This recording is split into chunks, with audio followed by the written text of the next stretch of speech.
Oh yes, this is the Hardcore Marketing Show. I'm Casey Cheshire, your host for this epic journey. Today's show is sponsored by Ringmaster, on a mission to launch B2B podcasts that create relationships, generate revenue, and drive growth. Ringmasterlive.com. Bam.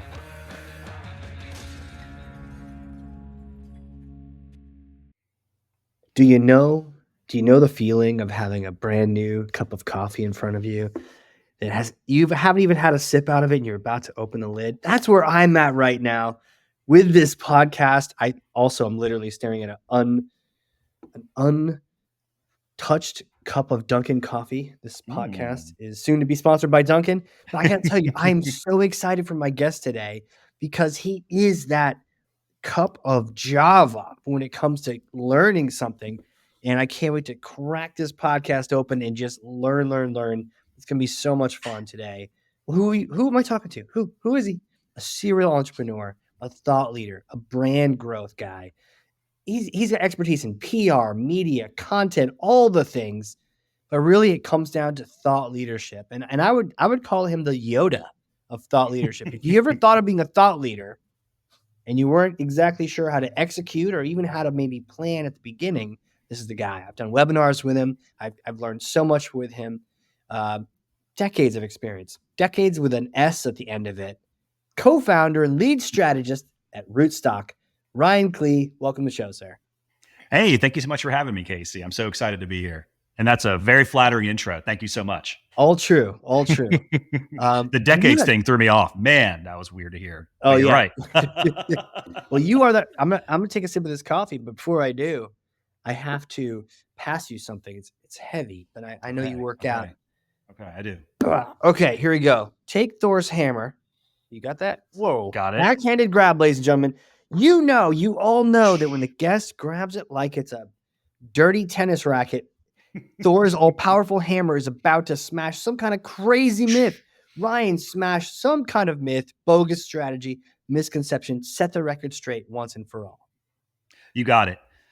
For me, it's the notion that thought leadership is a fad or some woo-woo, unmeasurable, nice-to-have part of your marketing tool belt. That's bullshit. To quote famed ESPN broadcaster Lee Corso, not so fast, my friend.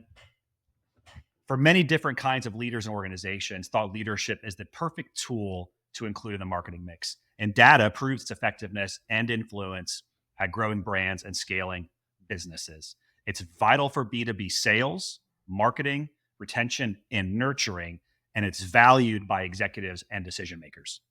Boom. Mic drop, man. Mic drop moment.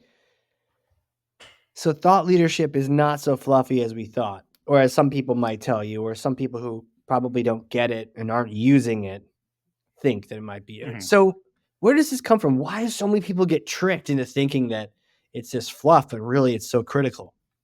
I think it's kind of the whole influencer thing. I liken it to that. You know, anyone can call themselves an influencer and anyone can call themselves a thought leader. It's really easy, right? You go to the internet and you type it out and boom. Yeah. You're a thought leader. Old guru of the old days, you know? Kind of, yeah. But in our world, and we'll touch on this later, but we have our own definition of thought leadership and what a thought leader is. And really it all comes down to elevating your field. You're beyond a subject matter expert. You're obviously very smart and all that, but this isn't like a ivory tower thesis thing of look how smart I am, look how great my business is, and come buy all our stuff. It's thoughtful thinking. I do that sometimes, allow myself to introduce myself, the old Austin Powers thing. Yeah. It's deliberate strategic thinking, and it's done in a way to obviously grow your brand, but grow your company's brand and scale your business because you're gonna find and nurture more of the right conversations. It's going to impact all the content you do, from your super high value writing a book down to your social media posts. Okay. It's going to influence the way you talk to executives that you're going after and the case studies you build, the way you say, hey, here's how we can solve your pain point. It's about making the whole field better that you're in. So through that, you also grow your business. You know, there's something selfless about that. Whereas I think when we were talking about the lame influencers, I just saw one last night.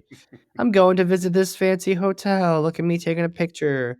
Look at my stupid dog that shouldn't be on the seat eating a steak that costs 27 pounds. Like, ugh, That's not Yes. what, but that's not what we're talking about. We're talking about No. everybody else. We're trying to elevate the field. Tell me more about that. Sure, sure, sure. So when we work with somebody, we have a lot of different ways we nurture and build that thought leadership position, as we call it. And so for us, example, it's getting what's up here out of there Yeah. and putting it down and being able to articulate it efficiently and effectively and succinctly. And a lot of people think they can do that, but what we find and what we have to remind ourselves is you're a fantastic software engineer or you're a fantastic architect, you're a fantastic even marketer, but maybe you're not quite so sure how to develop that position because when you're so close to it, you know how it is. When you're so close to something, it's hard to see kind of the bigger picture. And the deeper you get into that, the more like, yeah, I'm pretty sure this is right. So it helps to bring someone like us in. We've got a team of amazing writers, strategists, thinkers, people like that, that we help you. We ask a lot of questions. We listen a ton and we learn and we start hearing what are the through lines, what are the threads we're seeing, what do you believe in, what do you know, what's your vision, and again, how do you articulate all those key things? And we'll unpack this in a bit, but we have a product we know or that we do you've heard called the Radical Report, and it's not radical like surfs up RADICAL. It's RADICLE, radical. And what that is, we'll do a quick biology lesson here. It's the part of a seed that becomes the roots. So before the roots even sprout, and that's a very big foundational thing too, of course, but there's a part before that you've got to take care of to get those roots. And that's the radical. And that's where the Radical Report comes in. And that's where we build what we call your thought leadership position. Because to us, thought leaders they're visionary thinkers. They have a unique perspective on present and future challenges and opportunities in their field. And then they develop and articulate these unique and cogent theses of how their field can respond to these challenges and opportunities to do better than the established best practices of today. And then the key part here, Casey, and you know this, we talked about it, but for your audience, the key part is they share those innovative insights and compelling questions with all stakeholders in order to start, nurture, and advance conversations that lead all these people concerned toward a better way. Because the key part is visionary ideas don't thrive in isolation. Why is that? That's a really cool. I'm writing that down. No, we love that. And I have another quote that I like to use, and I stole from the fine folks over at Farnham Street. And if your listeners aren't familiar with that company or the guy that runs it named Shane Parrish, just a great Sunday newsletter, great blog. He just wrote a book, but he's all about deep thinking and clear writing.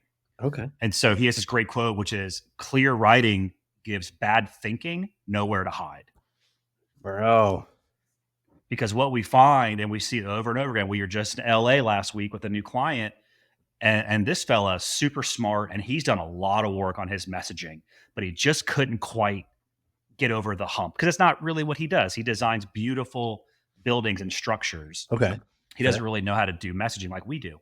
Yeah. So we went out there and we asked him a ton of questions, and we kind of got him over that hump. And he's got a lot of great ideas, but we need to share them more with everyone that needs to hear them.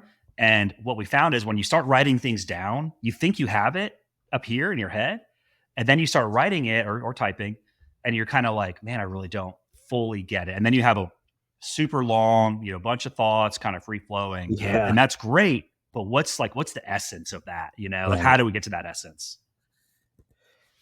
How do you know it's time to start writing things down? Like, take me to the very beginning, the origin. Like, hey, the idea of having a unique perspective and developing a position. How do I know when it's time to start agitating in this direction?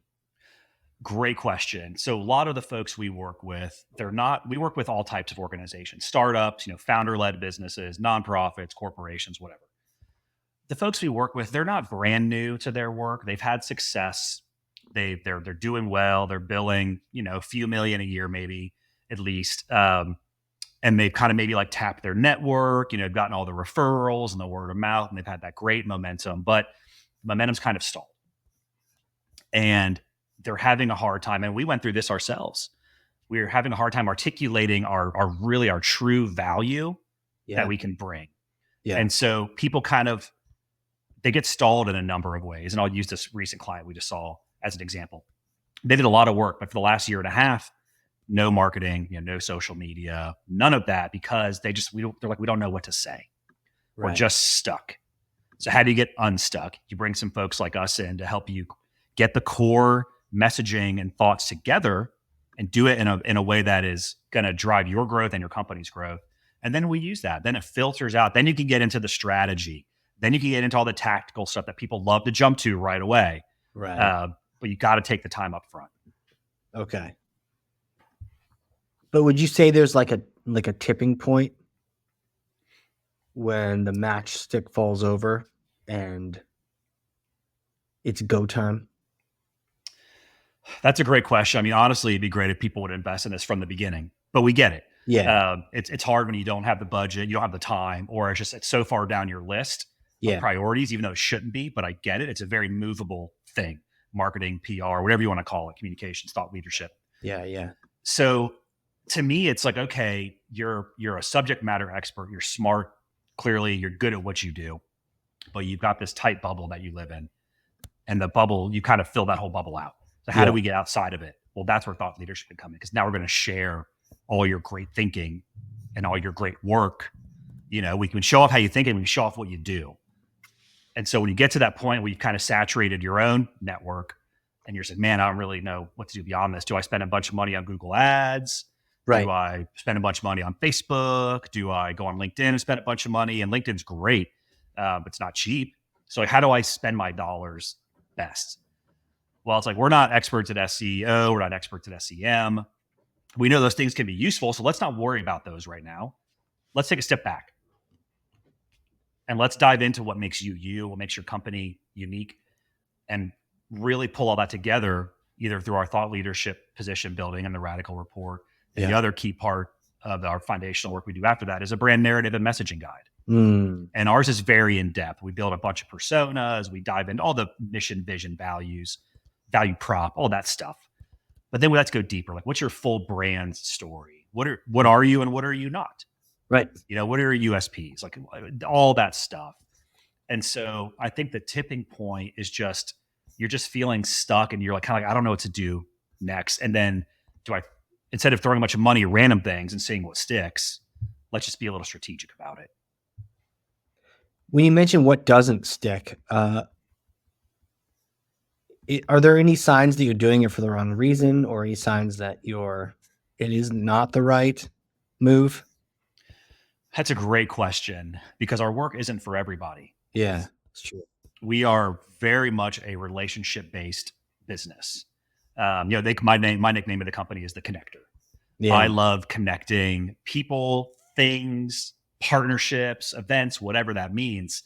And if you want to hire us and then go away and think we're just going to do all the work and make you a thought leader, that doesn't work. And we've had clients like that, and they get frustrated. And it's like, well, you keep canceling meetings, you don't show up, you don't do what we ask you to do. Sure. It's not a set it and forget it kind of thing. The folks that do the best with us are the ones that really engage with us, because it's about conversations, a lot of it with us, to get that out there. And then eventually conversations with other people outside your network, other experts, other C-suite folks, whoever you're going after or trying to build partnerships with.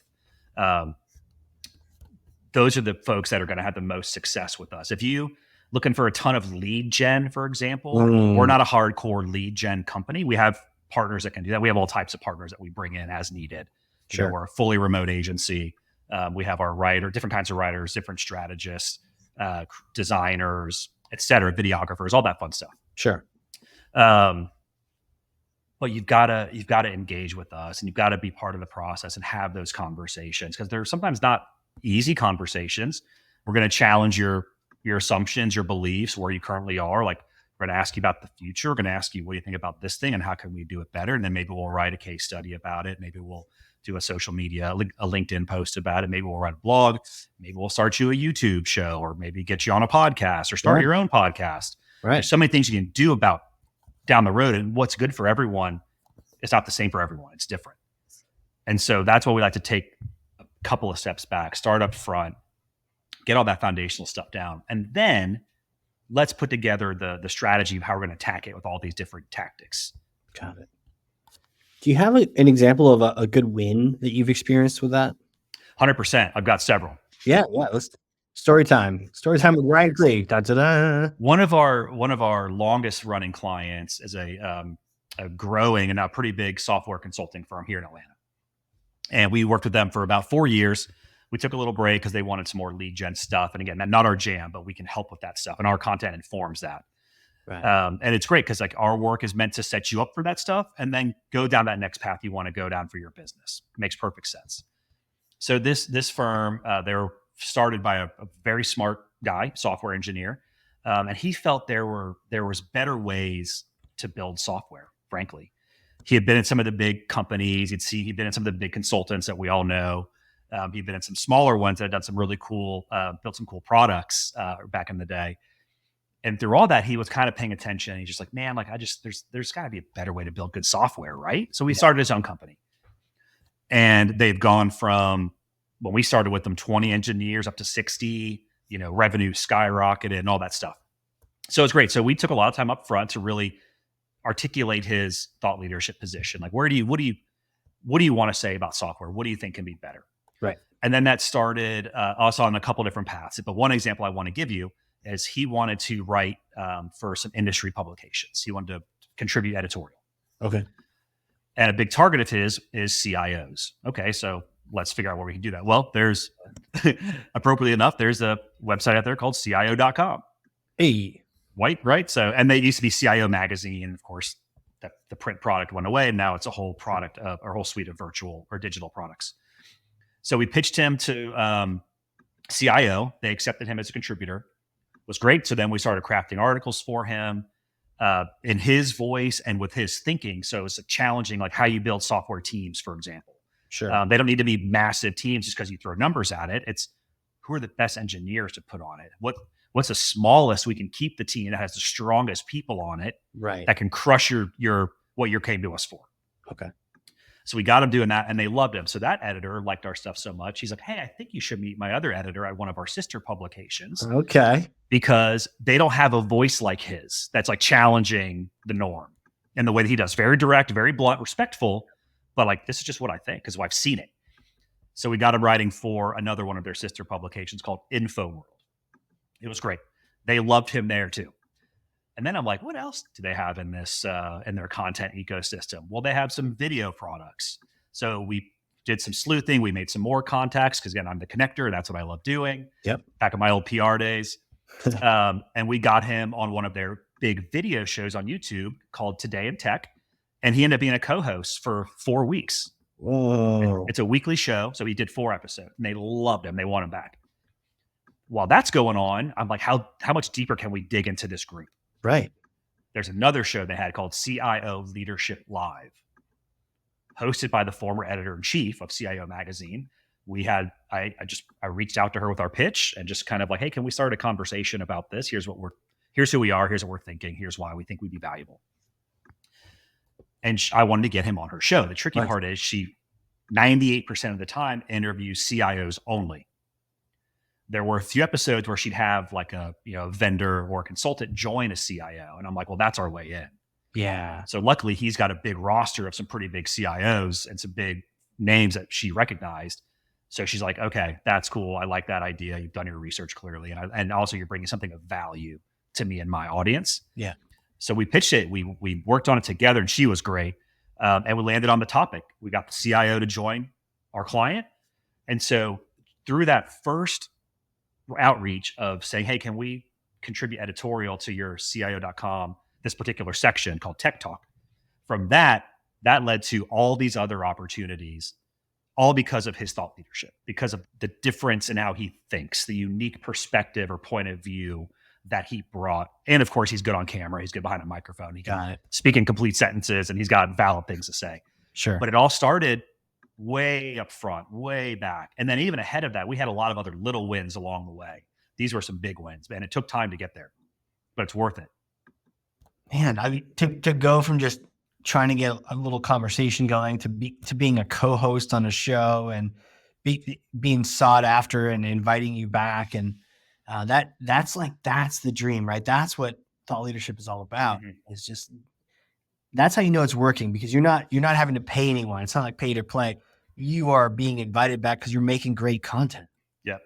Totally. And, sometimes, I used to be not so much of a fan of the whole pay to play thing, especially back in the day. But as the media landscape changed in the last decade, there are some good pay to play opportunities out there that Okay. can be kind of a good foot in the door. I'm sure a lot of people here have heard about all the different Forbes councils out there, and those are great. What's the deal with them? I What like is them. that? So it's a pay to play. Okay. But you're publishing, and there's all these perks. Like you can do this and you can do that. To us, like we don't care. The biggest perk is we get to publish on Forbes.com. And the Yeah. cool thing about it is there's still editorial oversight on their end. So you can't just like give them a crappy article and they're like, okay, great, we'll run it because you're paying us. No, like they push back, and there's still editorial guidelines, which me as a former PR and media person that worked with a lot of editors and journalists and still does to this day, I respect the hell out of that. Right. And so I really like that. So if you are writing something and nobody else wants to pick up, well, great. You could put it on your Forbes Tech Council or your Forbes Coaches Council or Forbes Business Development Council or whatever. So it's a great place to guarantee publication of some stuff and just kind of start learning your voice, really. So I changed my tune on the pay to play. There are some good ones out there. Got it. Okay. So, but talk to me about that, like learning and like practicing to use your voice. So there's just a little bit of that, get some low cost, low risk iterations in. Yep. And don't worry about it as much. Exactly. And you can do the same thing with a blog or even just like doing some LinkedIn videos. We're also scared of making sure it's perfect instead of just good. What's that old saying? Don't let perfect be the enemy of good. 100%. Sometimes you just have to start. I've done that recently. I took my own advice, shockingly enough, recently. And I was like, self, you need to get out there on LinkedIn more. Yeah. And so I recorded some stuff and I'm like, don't worry about how perfect it is or what you look like or how you sound. Just do it. Make sure the message is good, of course, and then get it out there. And I've been a lot more regular on my LinkedIn, and it works. I'm getting conversations I wouldn't have otherwise. I've had some meetings that have resulted just from some posts that people I know saw, but they didn't quite know what I do at Rootstock. And they're like, hey, I saw your thing. That's really cool. Like, can we have coffee or lunch and just talk more about that? I think I might want your all services. Great. Let's do it. Let's chat. And it wasn't the super polished that did it either. No, just me. It's me being me. And, authenticity is another word I think that's overused these days, but it's a good word, and because you have to be yourself. And I saw a great article recently in The Drum, that publication, The Drum. What's that? It's they're out of the UK. They have a US version. It's like a marketing and advertising industry publication. Cool. Really, really good stuff. And they had an article in there touching on AI generated content, but specifically content generated to improve your SEO. We all know SEO writing doesn't tend to be the most exciting. Pretty writing. sus. Right. Yeah. So there's already a saturation of that out there. Well, then you add AI into the mix. And this author's point was that's just going to further put more generic SEO content out there. So how do you stand out?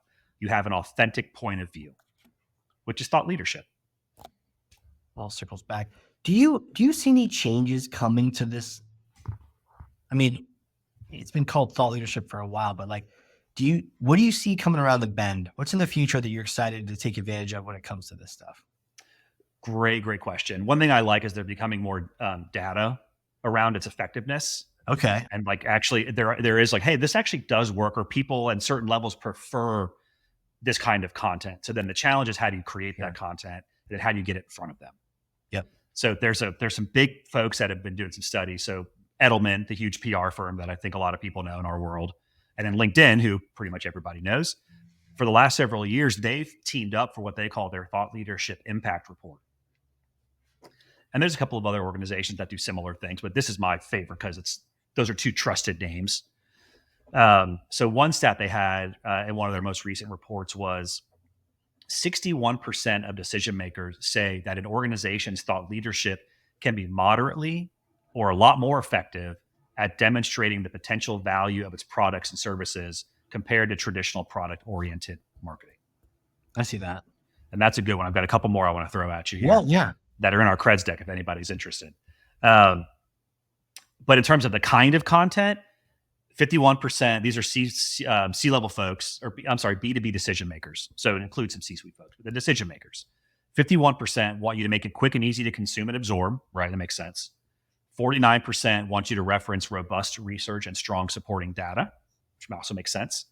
48% want you to offer provocative ideas that challenge people's assumptions. And 45% want you to share concrete guidance on how to respond to the issues or opportunities discussed. Wow. And that's where good thought leadership content or the conversations can help you address that. So when you're talking to your whatever decision maker it is, a VP, an SVP, a C-suite person, whatever, you're having all this in mind, so you can kind of tailor your conversation around that or content. And kind of following up on that, there was another study by a group called BOSPAR that had two key takeaways that C-suite execs value most about this kind of content. And it was one question I love: what are your preferred media formats in which to consume thought leadership? 51% said face-to-face discussion or conversation. Meaning they want to talk to you about it. They might read stuff, sure, but ultimately they want to get in front of you. Yeah. They want to get to know you, the thought leader, the person, and just hear more about it. So whether that's you speaking on a stage at a big like industry conference event, that's a conversation. That also helps build connection to build your clout, which I'll mention in a second. Or you're on a podcast, for example, that's a conversation. Right. You're doing that. So it's just all these different ways to do it. But the data is more and more saying, here's how to do it. Here's what they want. Here's how you can get in front of them and things like that. And the last stat I'll mention, because I'm sure I'm boring everybody with this, but what business or relationship doors do you think thought leadership opens? And 56% of these C-suite folks said access to experts in the industry. So you want to get in front of other people that are experts, and usually those are your potential clients you're going after, right? Those other subject matter experts at whatever firm you're chasing, the C-suite folks there. Or you want to partner with another smart person and like to build a real strong package or something. So putting yourself out there leads to other connections with more of the right people. And then you could record a YouTube episode together. You could record your own podcast together. That same client I mentioned, they have a really cool YouTube show. And we bring on all different kinds of people: engineers, conscious leadership coaches. We had one of the fathers of Agile, Kent Beck, on there a while back. No way. Because we're doing this stuff and they see it. And then we're just asking, hey, do you want to join us? Here's how we're doing it. Here's who we are. And they're like, we rarely get a no. Right. Why would you? I mean, yeah. You're giving them a platform and a stage. And we've built a trusted, authoritative voice in that space with all the work we've done building this ecosystem for that client. Right. Man, all these things going on. And we've done a webinar together, but I still need to know more about this. Ryan, who are you? Who are you, man? Take me back in time, like little Ryan days, as you know, you're going to be founding companies, teaching people how to be leaders. Like, take me back. What was little Ryan like? What was he doing? This is such a better question for my mom to answer, because she would just give me all the embarrassing stories. I was always an active kid. I played every sport I could get my hand on growing up, and I ultimately ended up playing college baseball. And I still play soccer to this day. I've got a couple of games. I have a game tonight, actually. I always was a curious kid. And I think that allowed me to get to where I am today. I'm a late blooming entrepreneur. I didn't start my first business until I was 37, 36. Okay. I had a agency job out of college for a decade, which I really loved. But before that, I was in college and I was like, I just want to get a degree. I don't really care what it's in. I just want to get out of here and have a degree and go figure something out. Totally. I was always kind of one of those guys. I didn't have a big plan other than going to play baseball in college, and kind of figuring it out from there. Right. But I've always been an extrovert, as I'm sure you can probably tell. Casey, I know you know that. I'm picking up on that vibe a little bit. Yeah, right. I'm a pretty shy guy, as you can tell. Baseball players, all right. But I was always even back then, I was a connector. Yeah. I was a guy that had like all the different friends groups in high school. I didn't just have like the jocks or like the skater kids. I was everybody. I hung out with the surfers and the skaters and the jocks and the people in debate club or like people in my math class. Like, I just didn't care. As long as you were a good person, like that's all I cared about. Right. And I always took pleasure in kind of bringing those different groups together at a party or a gathering. I just had a weird knack for that, and I kind of enjoyed it. And then I was the guy at the party. My friends are trying to leave, and I'm like, "Hold on, I got to say goodbye to everybody." And then like 30 minutes later, they're like, "Dude, so many. Like, come on, I'm almost done." And that's just how I've always been. Then I still kind of am that. I'm still the connector, and I go back to the curiosity thing. I'm building kind of my own thought leadership platform. I'm trying to be more of that. And curiosity is a big thing I'm leaning into. Okay, cool. I like that. And I like to tell the story of on my high school baseball team, my sophomore year, they brought me on as a pitcher, but I was just one of those guys. I just want to be on the field. I don't care where it is. I can play anywhere. I was a third baseman and pitcher growing up. They brought me on as a pitcher, but like I started playing center field, third base, left field, pitcher. I just wanted to be on the field. And so when they had our roster, everyone's got their position next to it, like your LF for left field or your SS for shortstop. Sure. I was the only guy with a U next to his name for utility. Oh, nice, dude. Because they couldn't define me. Which back then I was kind of like, man, that's weird. But looking back, I was like, yeah, because I was just a little bit of jack of all trades. Yeah, a utility player, man. You can put him anywhere. Because you could put me anywhere and I'd figure it out. And that's just kind of been me. Even in my first agency role, it's like, yeah, I love this. And that's where I grew from a marketing assistant, getting coffee and cleaning toilets and building out spreadsheets to become the PR manager and the PR director, just because I learned it. I figured it out. And they were like, hey, you're kind of good at this. You want to just keep doing it? I was like, sure. No plan to get there. So I did it. And then I left there and I was like, I was doing that early 30s thing. I'm sure we've all done. Do I really want to do this forever? Is this all there is to my life? Do I just wake up and go to work from 8:30 to 5 every day, Monday through Friday, and then that's it until I die? Right. Like, I don't know. There's got to be something else out there. So I took a pivot to the sales world and in the yachting industry, which is an interesting pivot. Because I had a buddy doing that. I'm like, he gets to work from home. He's making good money. He gets to sell stuff. Like, I could do that probably. I mean, I'm selling stories. Maybe I could sell digital ads and banners and content packages. Well, I did it and I hated it. Right? But I did really well and I made money and that was great. But that's when I also learned that money's great, but it's not everything for me. Sure. I'm not one of those quota driven people. But I hated my job, but I made $2 million. It's like, no, let's find something. Oh my God. Yeah. I was hitting first time I hit 6 figures. I was like, wow, these commission checks are awesome. And that was the only time I ever got excited about that work. So I was like, okay, not for me, but it made me learn how to have tough conversations about money. Yeah. And about business stuff. So I took a lot from that. And then I went back to an agency, the last agency I went to before I took the jump. And what's funny about that is it didn't work out. We had very different approaches to business. Even though I showed them how I would do it, they didn't fully give me the support I needed to do the work I told them I'd do and that they hired me for. So I saw pretty quickly it wasn't going to work out. So I started thinking to the next step, which was this. Yeah. But the cool thing about it was they're like, hey, can you build us a sample business development plan? I was like, sure. Didn't know what I was doing. I wasn't a biz dev guy, but I'll figure it out. I'll ring it. Yeah, exactly. You know what I built, Casey? What? I built a thought leadership campaign. Okay. I didn't know it at the time, but I was like, okay, there's 3 partners at this agency. One of them is like a professional fisherman, very good and very known in that world. And it was an outdoor lifestyle video agency. I was like, we need to get you like speaking at conferences, writing editorial. Yeah. Just get out there more. We need to have an email newsletter. Like, so the basic marketing stuff, we've got to get that going. We need to go attend more events and sponsor and network and all this stuff. We need to be doing more of our own content. We're a small agency in the middle of like North Georgia that's not really known to anybody in this world. So we got to put ourselves out there. Just picking up the phone and hammering CMOs or CEOs and saying, hey, this is who we are, buy our stuff, is not going to help. But that's how they came from that world, the publishing world. So that's all they knew, churn and burn. And I told them, I'm not that guy. And that's not the approach we need here. So that's where the friction was. But years later, I look back and I was like, I built a thought leadership campaign for them. That's exactly what it was. So I was already thinking that way. Like, it's almost like it just came naturally to you.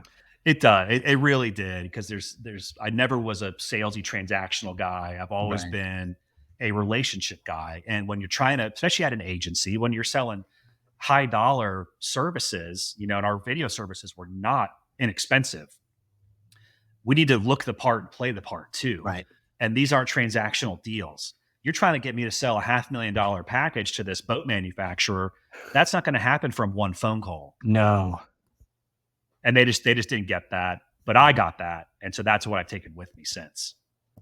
Man, The full circle's crazy. I want to create another circle for you. You got a bit of a hypothetical question. Okay.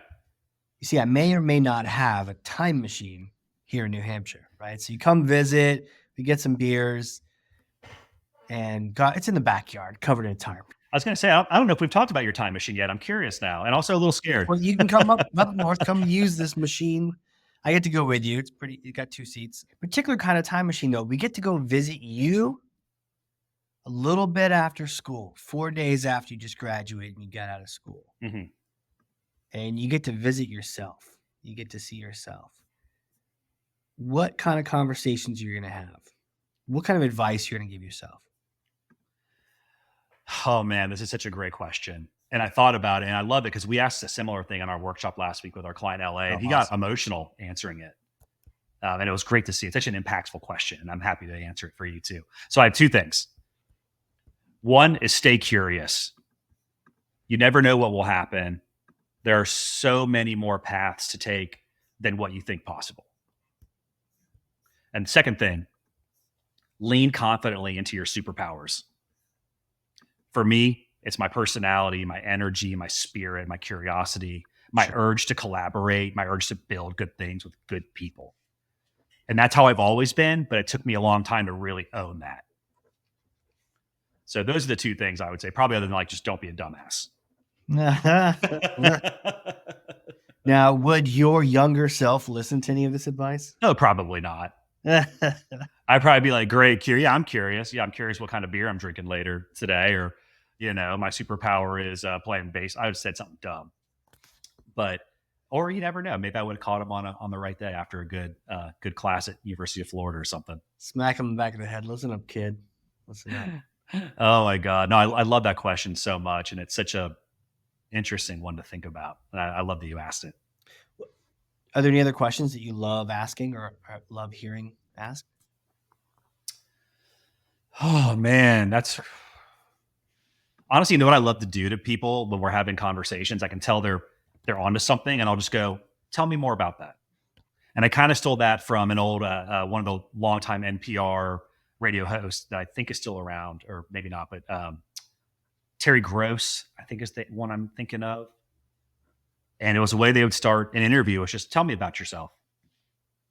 Because you're not leading them to tell me why you're a great CEO, or tell me why are you a good chief marketing officer, whatever it is. You're kind of leaving it open to them to describe themselves, how they see themselves. Right. And so I love saying, like, tell me more about that, And even in our workshops, we do that. Well, we have all of our stuff we go through, but then we're former journalists. I have an 8-time published author on my team. We're former just all media people. So we love asking questions. We're a very question driven company. Right. So you got to know how to pivot. Like, yes, you have these questions, but when they say something here, what's that next question from there? Okay, let's go there for a second. Tell me more about why you did this or why you said it this way. So just tell me more about that. It's just such a powerful statement. Have you ever had that fall flat on you? Like people just don't know what to say? Sometimes, and that's okay. Everyone thinks differently. Yeah. Everyone processes differently. I was interviewing a client the other day for a blog, and it was one of their team members that we don't talk too much for this stuff. And they're not, you could tell they weren't super comfortable during the conversation. So I didn't push too much, but I pushed enough to just get good stuff out of it. And they're like, I'm sorry, you can tell they're flushed. I'm like, no. I'm like, you're doing great. Like, this is perfect. Thank you. Let's go on to the next one. They're like, okay, cool. You just kind of got to learn you got to just feel it out as you're going through it too, and understand the personality of the person you're dealing with. Just listen and just see how they're reacting, and just be present and be aware.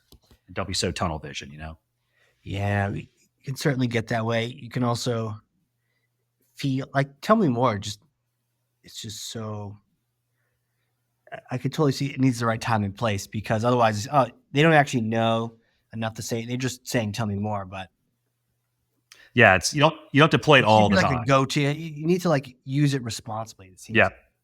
Yeah, because what we do, and one of our favorite things is one of our favorite phrases is through line. Like, what's the through line? Nice. What's the thread? Yeah. And so when we're doing these, when we're building your thought leadership position, or we're building your brand narrative and messaging guide, and maybe we're doing discovery ahead of all that, and you're sending us all these things you've previously written or documents you have that have been sitting around collecting dust.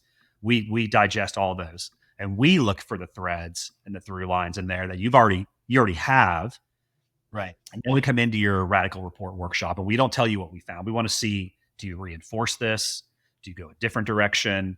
Are you just like nailing all these things? Are you getting the same through lines that we did? And it's a really fun exploratory process. And it's, at one point he's like, man, y'all are like therapists. And we've done that a couple of times. And sometimes I do call us emotional support humans. Yeah. Because you got to be able to give your client a safe space to share freely and be a little bit vulnerable, and trust that whatever they say is going to be confidential, but also like, you're just going to listen and you're not going to judge them. You're like, this is what you think. Right. Let's hear about it, because the only way we're going to help you is by getting everything that's up here out. So just tell us, just be your authentic self. Right. Like, let's lean into you. What makes you, you? The idea of asking someone and seeing if they got the same through line that you did is really cool idea, really cool concept, because then you get a little bit of that validation to know as you're on the same page with each other. And Exactly. yeah. And sometimes you are, and sometimes you're not. And that's okay. That's why you're there to figure it out. Yeah. That's why they bring folks like us in to help them figure that out. They might think they're here. They might be just here. Or maybe they're like way over here. So we want to bring those together. And then we can build your ecosystem around the three things that we like to focus on. I think you've seen our Venn diagram. But our work impacts three things: strategy and story, conversations and content, and connections and clout. And you've heard me mention those three things throughout the conversation, but those three things, that Venn diagram right in the middle, that's your thought leadership. And those are the things that it impacts. And then in those circles is all the tactical things people know about: your blogs, your email newsletters, your podcast appearances, your award pitching, your speaking on stage at events, doing webinars, social media, case studies, all that stuff. Those fit in those. But we've got to get the core part first before we can really deploy it to all those tactical things. Dude, love that. Love that. Where can people reach out? They want to connect with you, learn more about this, more about you, all that. Absolutely. You can find me on LinkedIn, Ryan Klee, Klee. You can check out our website, rootstock.agency. You can also just email me directly, ryan@rootstock.agency. We like to keep it simple.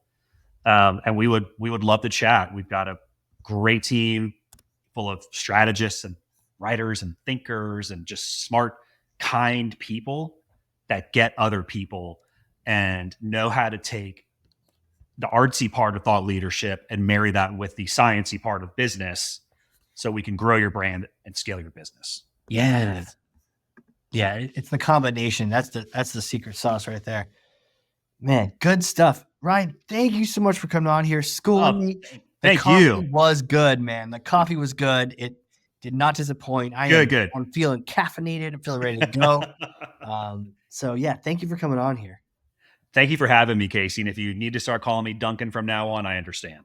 Dunks. Calling you Dunks. Dunks. I've never been able to dunk in my life, so I'll take it. All right. Now you got a new nickname. Look at that. You were on a podcast and you got a new nickname. Day is complete for you. You should just kind of head home. I'm taking the rest of the day off if that's okay. Yeah, take it off. Yeah. Okay, cool. Yeah. You have my permission. Awesome. Thanks so much for having me, Casey. I really appreciate the opportunity. This was a blast. Hell yeah. And for those listening, if you learned something, I freaking know you did, because I literally have 2 pages of notes over here, front and back, then share this with someone else. That's thought leadership right there. Getting some good information out to other people. One big bow, one big circle here in what we're talking about. Yep. Get good information to other people. Share your position, though. To Ryan's point, don't just share what you heard here. How did it make you feel? What do you think? Am I completely full of crap? Is Ryan the smartest person you've ever heard? Share that. We won't hear that from anyone. but tag us, start a conversation. We'll chime in. That's how we make these things work. So anyhow, man, Ryan, thanks again, dude. Thank you, Casey. All right, everyone. This has been another crazy cool episode of the Hardcore Marketing Show. We will catch you all next time.